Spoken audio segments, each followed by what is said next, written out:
While returning to the city early in the morning, he felt hungry. He caught sight of a fig tree by the road and went to it. But he found nothing on it except leaves. And he said to it, "Let no fruit come from you ever again." And the fig tree withered instantly. Jesus entered the temple and threw out all those selling and buying in the temple, and he overturned the tables of the money changers and the benches of those selling doves. And he said to them, "It is written, 'My house will be called a house of prayer,' but you are making it a cave of robbers."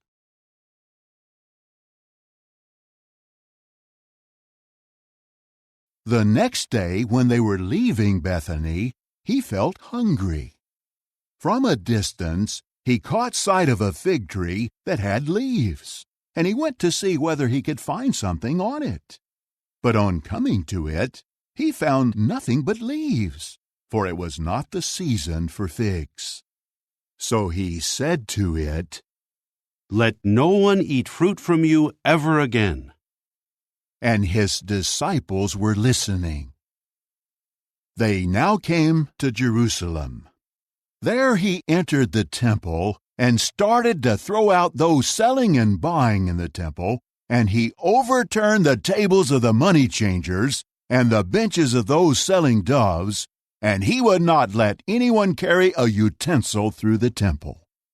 He was teaching and saying to them, "Is it not written, 'My house will be called a house of prayer for all the nations'? But you have made it a cave of robbers." And the chief priests and the scribes heard it, and they began to seek how to kill him, for they were in fear of him, because all the crowd was astounded at his teaching. When it became late in the day, they went out of the city.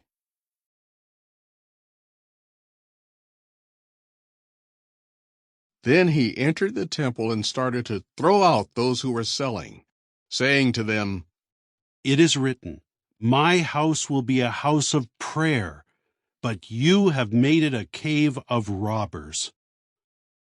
He continued teaching daily in the temple. But the chief priests and the scribes and the principal ones of the people were seeking to kill him. But they did not find any way to do this, for the people, one and all, kept hanging on to him to hear him.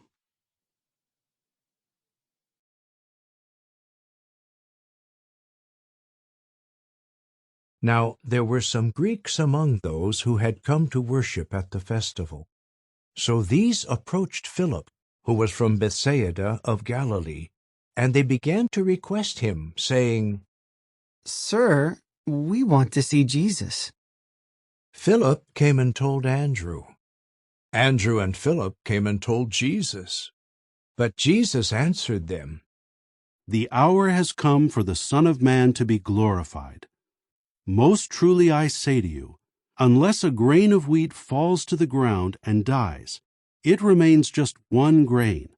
But if it dies, it then bears much fruit. Whoever is fond of his life destroys it, but whoever hates his life in this world will safeguard it for everlasting life. If anyone would minister to me, let him follow me, and where I am, there my minister will be also. If anyone would minister to me, the Father will honor him. Now I am troubled, and what should I say? Father, save me out of this hour. Nevertheless, this is why I have come to this hour. Father, glorify your name." Then a voice came out of heaven. "I have glorified it, and will glorify it again." The crowd that was standing there heard it, and began to say that it had thundered. Others said, "An angel has spoken to him." Jesus answered, This voice has occurred, not for my sake, but for your sakes. Now there is a judging of this world. Now the ruler of this world will be cast out. And yet I, if I am lifted up from the earth, will draw all sorts of men to myself. This he was really saying to indicate what sort of death he was about to die. Then the crowd answered him, We heard from the law that the Christ remains forever. How can you say that the Son of Man must be lifted up? Who is this Son of Man? So Jesus said to them, The light will be among you a little while longer. Walk while you still have the light, so that darkness does not overpower you. Whoever walks in the darkness does not know where he is going. While you have the light, exercise faith in the light, so that you may become sons of light. Jesus said these things and went off and hid from them.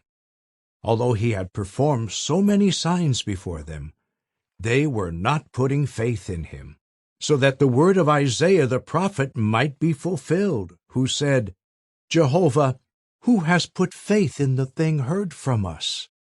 And as for the arm of Jehovah, to whom has it been revealed?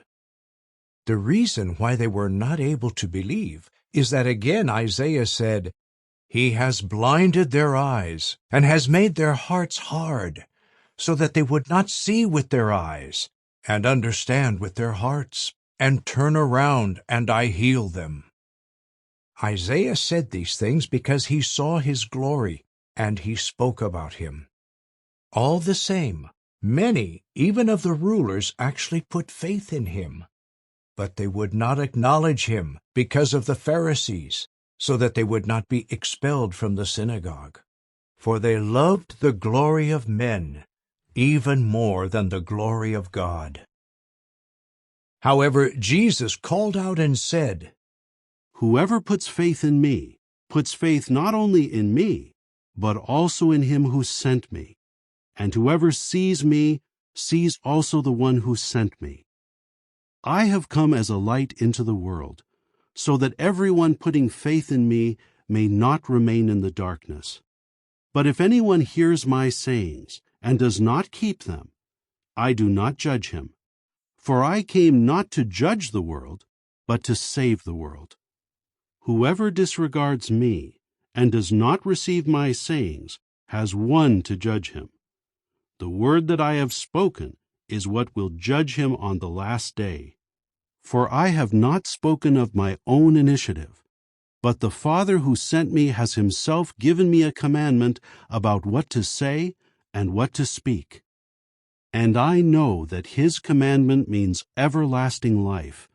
So whatever I speak just as the Father has told me.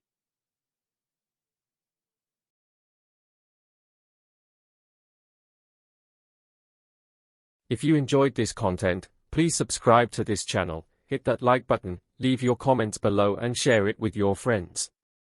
Thanks for watching. God bless.